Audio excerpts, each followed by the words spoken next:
You know, there are stories we tell easily, the ones that slip right off the tongue at dinner tables, over coffee with friends, or even during quiet drives when the road is long and the world feels still enough to open up a little. And then there are stories like this one, the hidden chapters, the ones that sit deep in the attic of our memory, collecting dust, getting heavier the longer they're untouched. This is one of those chapters of my life. I've hesitated for years to even speak it aloud, let alone share it openly. But maybe, just maybe, by laying it out in the open, someone listening will see a reflection of their own tangled past and realize they aren't alone in how complicated human hearts can be. Before marriage, before vows and rings and promises, I meant with everything in me. There was a time in my life when I crossed a line I thought I never would. The word people use is infidelity. It sounds clinical when you say it that way, almost sterile. But living it was anything but clean. It was messy, raw, confusing, and full of moments where my reflection in the mirror felt like a stranger's face. It started simply. It almost always does. That's the part people on the outside don't understand. They imagine fireworks, dramatic encounters, sweeping moments like something out of a film. But real life is quieter. There are two people sitting across from each other at work. It's a shared laugh that lingers a second too long. It's a conversation that goes deeper than it should, where suddenly you're saying things you didn't even realize you needed someone to hear. For me, it was a woman named Erin. I still remember her name in that exact way, like a name I'm not supposed to say too loudly. We met at a conference, just colleagues at first, shaking hands, exchanging ideas, bouncing around work talk like everyone else in the room. But there was something different about her energy. She had that calm confidence that drew people in. Not loud, not flirtatious in the way people assume, just steady, the kind of person who made you feel seen, fully seen, when you spoke. I was in a relationship back then, a serious one, the kind where you've met families, where you've talked about futures, where you're building a shared map of what's next. And I was happy, or at least I told myself I was happy. Sometimes you don't realize that happiness has cracks in it until something or someone sneaks in through them. What I didn't understand back then was how unmet emotional needs can create a space so subtle you don't even notice it's growing. Erin and I started talking more, at first about harmless things, work, books, life philosophies. Then it became about frustrations, dreams, the things we were both afraid to admit to the people closest to us. The truth is, emotional closeness can be far more intimate than anything physical. That's what I stumbled into without realizing I was already falling. It wasn't one dramatic moment.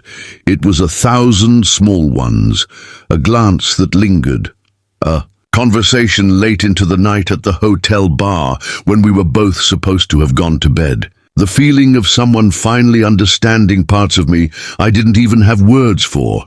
And I ignored the warning signs, brushed away the voice that whispered, "You're going somewhere dangerous." Because when you're caught in that kind of connection, logic and morality start to feel like distant things. They're still there, but they're muffled under the weight of how good it feels to be fully noticed. The first time we crossed a physical boundary, it didn't feel like fireworks. It felt like relief, like an exhale I'd been holding for years, and that's the part that scared me the most after, how easy it was, how natural it seemed in the moment. Afterward, I remember sitting alone in my hotel room, staring at my phone, my chest tight with a cocktail of guilt, fear, and something even more confusing, joy. That's the paradox of infidelity no one wants to admit out loud. It can make you feel alive at the exact same moment it makes you hate yourself. Days turned into weeks. I tried to rationalize it, telling myself it was just a phase, that It wasn't serious. That didn't really mean anything. But every time I saw my partner's face, her trust, her kindness, it chipped away at something inside me. I started to realize that even if no one else knew, even if this stayed hidden forever, I knew. And that knowledge was like a slow poison. Eventually, Erin and I both realized we couldn't keep doing it. It wasn't some grand confrontation. No shouting, no ultimatums. Just a quiet understanding over coffee one morning that whatever this had been, it had to stop. We promised to go our separate ways. No contact, no lingering goodbyes. I walked away that day with a hollow chest and a head full of questions about who I had become. When I finally told my partner, months later, after carrying it alone far longer than I should have, it broke her. It broke us. And in breaking us, it broke something in me that took years to rebuild. I won't paint it as noble or brave. It wasn't. It was messy and selfish and full of tears that felt endless. But if there's one thing I learned from living through that storm, it's that honesty, painful as it is, can be a strange kind of healing. A scar is still a scar, but at least it's closed. Fast forward to today, to the life I have now. I'm married to a woman who knows every corner of my past, who asked the hard questions and didn't flinch when I gave her the real answers. That kind of forgiveness is a rare thing, and it taught me something about love that I wish I'd understood years ago. Love isn't about perfection. It's about the truth, about showing up as the whole person you are, flaws and all, and still being chosen. I don't share this story to justify what I did. Nothing justifies breaking trust. I share it because too often we carry shame in silence. We pretend we're immune to the mistakes that make us human. But the truth is, life before marriage, life before commitment, can be a confusing maze of lessons we don't even realize we're learning. And sometimes it takes stepping over a line to fully understand why you should never cross it again.